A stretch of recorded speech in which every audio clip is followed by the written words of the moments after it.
வணக்கம். என் பேர் தீபிகா ராணி ராமநாதன். நான் கோயம்புத்தூரில் இருக்கேன்.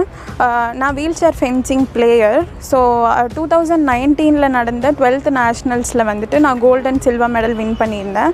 ஸோ அதுதான் என்னோடய முதல் அச்சீவ்மெண்ட். அதுக்கப்புறம் வந்துட்டு எனக்கு ப்ராப்பர் கைடன்ஸ் வந்து அதில் கிடைக்கல. ஏன்னா 2019 வந்துட்டு நான் மெடல் வின் பண்ணும்போது எனக்கு வயசு 20. அந்த டைமில் வந்துட்டு எனக்கு வந்து ஒரு ஃபெடரேஷனோட ப்ராப்பர் கைடன்ஸ் கிடைக்கல. ஏன் அப்படின்னா அண்டர் 23 அப்படின்னு சொல்லிட்டு ஒரு கேட்டகரி வந்து வீல் சேர் ஃபென்சிங்கில் இருக்குது. அது தெரிஞ்சிருந்தது அப்படின்னா மேபி வந்து நான் அந்த பீரியட்லேயே வந்து இன்டர்நேஷ்னலில் நான் மெடல் பண்ணியிருப்பேன். ஏன்னா அந்தளவுக்கு நான் தயாராகிட்டு இருந்தேன். ஸோ அது தெரியாமல் அந்த ஆப்பர்ச்சுனிட்டி எனக்கு பறி போயிடுச்சு. அதுக்கடுத்து 2022 நடந்த போலாண்ட் வேர்ல்டு கப் ஈவெண்ட்டில் வந்து நான் பார்ட்டிசிபேட் பண்ணேன். ஸோ அதுதான் வந்து என்னோடய ஃபர்ஸ்ட் இன்டர்நேஷ்னல் ஈவெண்ட். ஸோ அது நல்லபடியாக போச்சு. ரேங்கிங்ஸ் வந்துட்டு நான் அதில் ப்ளேஸ் பண்ணியிருந்தேன். இப்போது ரீசெண்டாக வந்துட்டு எனக்கு என்ன இஷ்யூ அப்படின்னா வீல் சேர் ஃபென்சிங்கில் வந்துட்டு நிறையா ப்ராப்ளம்ஸ் எனக்கு இருக்குது.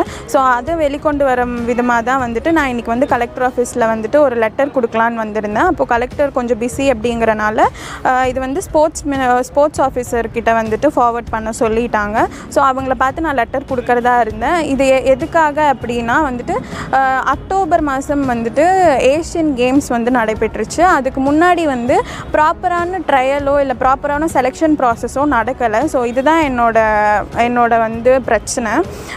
ஏன் அப்படின்னா நிறையா தகுதி பெற்ற பிளேயர்ஸ் வந்து உள்ளே போக முடியல. யாரெல்லாம் செலக்ட் ஆனாங்க அப்படிங்கிறதே வந்துட்டு எங்களுக்கு வந்து ஆன்லைன் போர்ட்டல் மூலியமாக தான் அதை தெரிய வந்தது.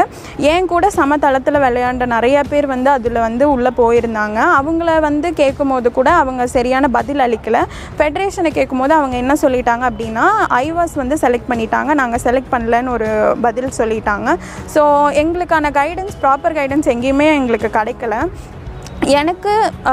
எனக்கு வந்து இந்த ஏஷியன்ஸ் வந்து ஒரு பெரிய கனவாக இருந்தது. இந்த ஏஷியன்ஸ் காமன்வெல்த் கேம் எல்லாம் வந்து நார்மலாகவே ஒரு பிளேயராக இருந்தாங்க அப்படின்னா அவங்களுக்கு பெரிய கனவு. ஏன்னா அது மூலியமாக அவங்களால நிறையா அச்சீவ் பண்ணலாம்.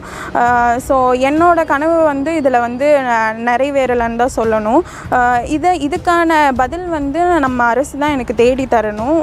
என்ன நடந்தது, ப்ராப்பர் செலெக்ஷன் இல்லாமல் எப்படி உள்ளே போனாங்க, செலெக்ஷன் ப்ராசஸ் எப்படி வச்சாங்க, இல்லை எந்த மாதிரி ட்ரையல் கண்டக்ட் பண்ணாங்கன்னு இப்போ வரைக்கும் எனக்கு தெரியாது.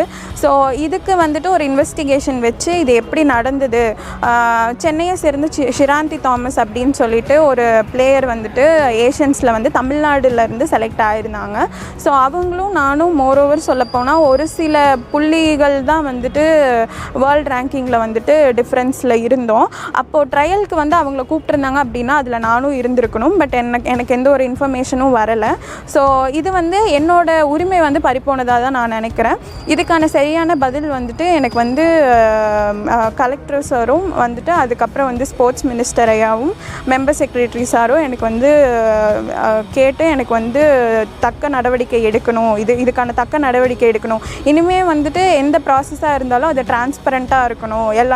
பொதுவாக பிளேயர்ஸ்க்கு தெரிஞ்சு இப்படி தான் செலெக்ஷன் நடக்குது அப்படிங்கிற ஒரு விஷயத்தோடு நடக்கும்.